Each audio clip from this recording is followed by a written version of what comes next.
All right, here with a man who's been a professional in the heavyweight division for, has it been 20 actual years? Like that, man. I've been in that shit all my life. So it's been some time, brother. Yeah, you were undefeated coming up when Lennox was still champion. Yeah, still 9-0 when Lennox was champion. So now you're working with the Bronze Bomber, Deontay Wilder. What can we expect on fight night? You've been sparring with him. You know very well. Yeah, well, I mean, he's an artist, you know, at knocking people out. It's not coincidental that that's what he does. And we show that he's shown that he can do it at top level. It doesn't matter the opponent. It doesn't matter the style. You know, he can adapt. He's patient now.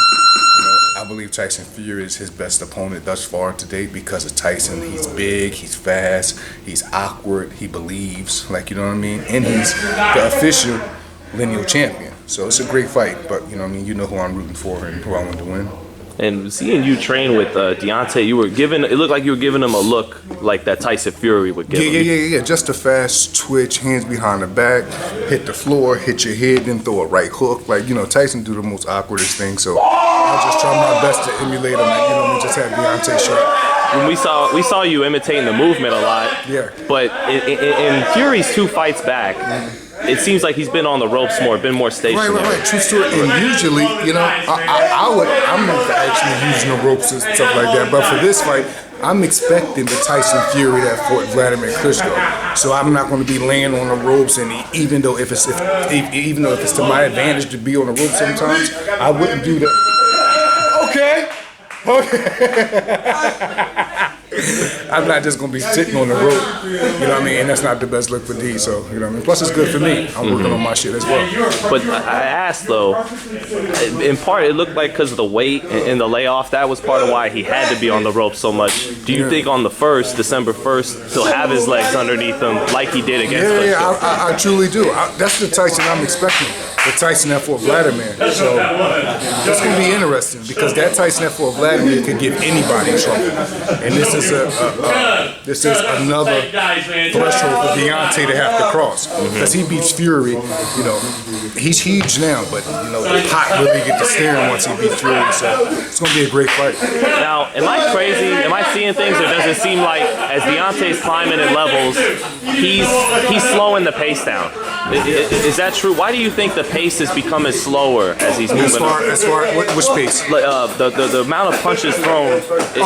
That comes from his patience now, because he's peaking into his prime. And most fighters, when they start peaking into their prime, they start taking their time more. Like even his trainer, Mark Breedland, when he first turned pro out of amateurs, he was more go fire. As you get seasoned and you go on, the belief in yourself is, especially those guys as punchers, they know that they're going to hit you, whether it's round 2, whether it's round 1, or whether it's round 11 or 12.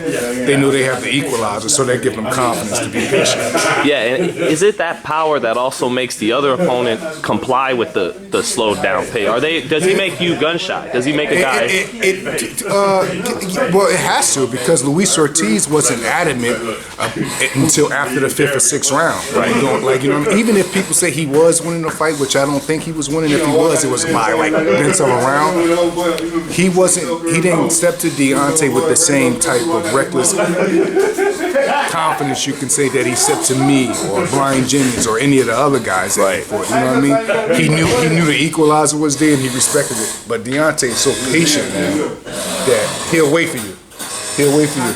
He don't care if he hits you with the right hand in round 1 or round 10 or round 11 or round 12. He just knew he's going to hit you with it. There's going to be some effect.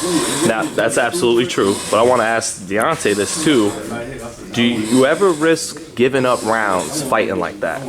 Yeah, but this is the puncher's mentality. Like, you know, especially when you got punchers like, let's say, like, I keep saying Mark Breedland was, Deontay Wilder, the Tysons, anytime, like, because it's the thing, like, you know, you got to, anything can happen in the heavyweight division.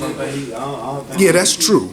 Because, you know, a guy over 200 pounds hit me. But when you boxing or you fighting these dangerous guys, anything really can happen in the heavyweight division. Like, you know, because you got, like, everything in Deontay's life could be going wrong.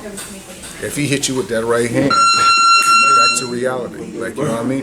And that don't mean you're going to be out cold, that don't mean, but he just has the equalizer. Like, you know, he can make everything go right with one shot anytime in the fight. So it's going to be a good fight, man. Very good fight.